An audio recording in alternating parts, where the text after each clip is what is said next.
Compañeros y compañeras docentes, ¿cuántas veces nos hemos preguntado cómo podemos ir más allá en nuestras aulas? ¿Cómo podemos encender esa chispa del pensamiento crítico, la reflexión profunda y la creatividad auténtica de nuestros estudiantes? Hoy vamos a hablar sobre praxis y semipensares de la pedagogía crítica latinoamericana. Los integrantes son Cristian Camilo Alzate, Juan Camilo Abella, Carla Alejandra Barahona. En el mundo, históricamente, se han construido múltiples visiones respecto a las relaciones que se producen en la escuela. Se puede decir, es un punto de reflexión común en la investigación educativa. Las características principales dentro de la educación colonial en Latinoamérica nos resalta unos puntos importantes. Era elitista y restringida. La educación formal estaba limitada a las élites coloniales, o sea, los hijos de los españoles y criollos.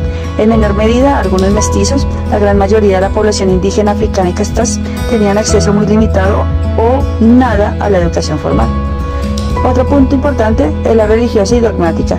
Las instituciones educativas estaban a manos de órdenes religiosas como los jesuitas, franciscanos, dominicos y agustinos. Memorística y teórica. La pedagogía se basaba en la repetición, la memorización de textos y la autoridad del maestro. Discriminación y segregación.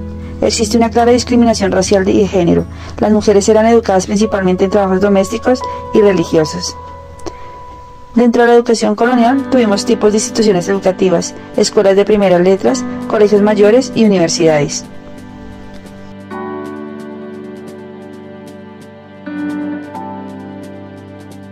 Dentro de la pedagogía práctica latinoamericana se refiere a los enfoques y metodologías educativas que han surgido y se han desarrollado en la región.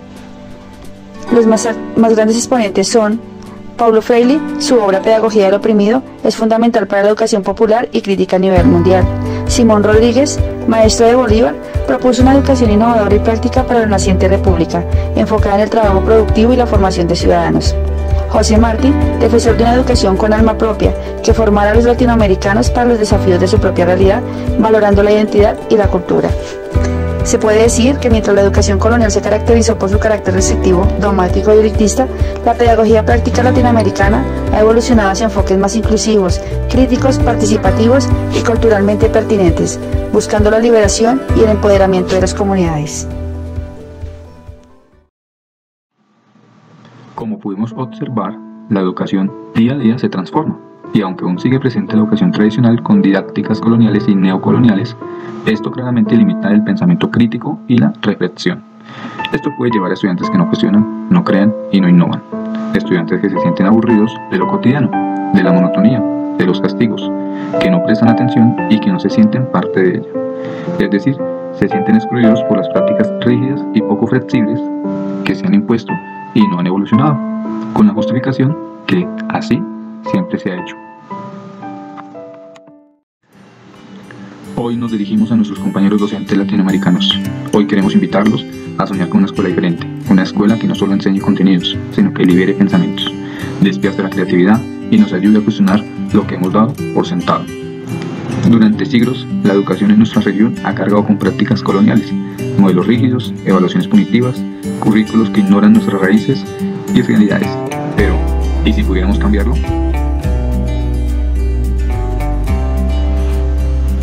Muchas veces, nuestras aulas se convierten en espacios donde los estudiantes memorizan datos, pero no cuestionan, donde aprenden fórmulas, pero no sueñan soluciones, donde el conocimiento fluye en una sola dirección, del maestro al alumno.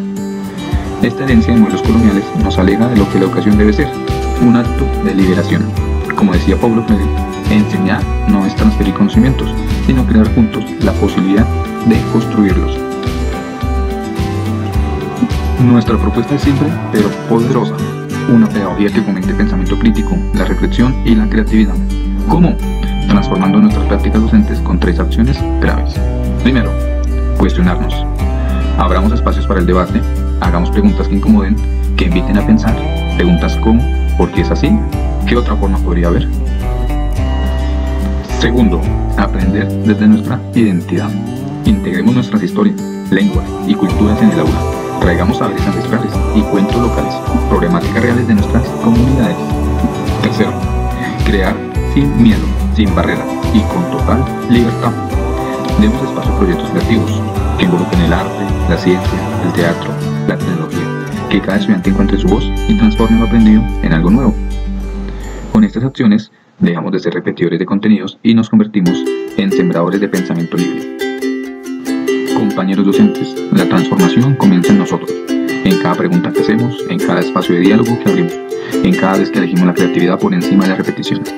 Una educación decolonial no se impone desde arriba, se construye desde el aula, con cada acto pedagógico que libera en vez de domesticar.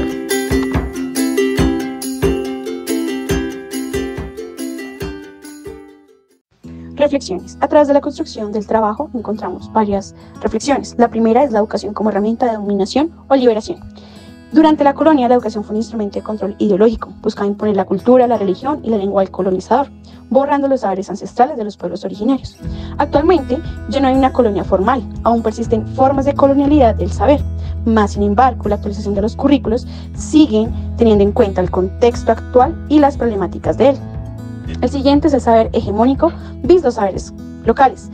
Colonialmente, el conocimiento occidental estaba dado por la religión a nivel científico o filosófico europeo y era considerado el válido y el único de los demás saberes.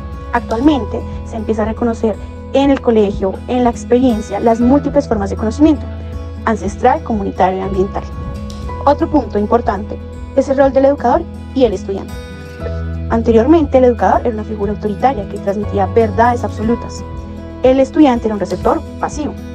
Actualmente, aún en muchas aulas persiste esta lógica bancaria de la educación, pero la pedagogía, a través de su actualización y a nivel crítico, propone un cambio radical, donde el educador como guía que aprende también del estudiante, y el estudiante como un sujeto activo que piensa, cuestiona y transforma su realidad en pro de la resolución de los problemas.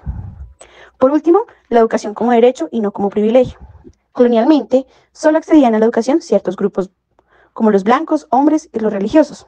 Esto era un privilegio. Actualmente existen muchas maneras de dar una educación a nivel gratuito, como son los colegios públicos, universidades públicas, y además se tienen en cuenta las brechas enormes que encontramos, como son económicas, geográficas, étnicas y de género. Conclusiones. A través de la construcción del presente trabajo podemos concluir que la educación colonial impuso una visión única del mundo, excluyendo los saberes de los pueblos originarios. Hoy, aunque en forma distinta, persisten prácticas educativas que siguen reproduciendo una exclusión. La pedagogía crítica latinoamericana permite cuestionar y descolonizar la educación, reconociendo los saberes locales, las culturas diversas y las realidades territoriales, identificando sus problemáticas. Por otro lado, aún persiste un modelo educativo autoritario y descontextualizado, aunque ya actualmente se ha ido recogiendo ese tipo de educación autoritaria, debe seguirse transformando en uno participativo, dialógico y conectado con las necesidades del entorno. Por último, la lucha por una educación inclusiva y emancipadora sigue vigente y exige un compromiso ético y político desde cada territorio para construir justicia social desde las aulas.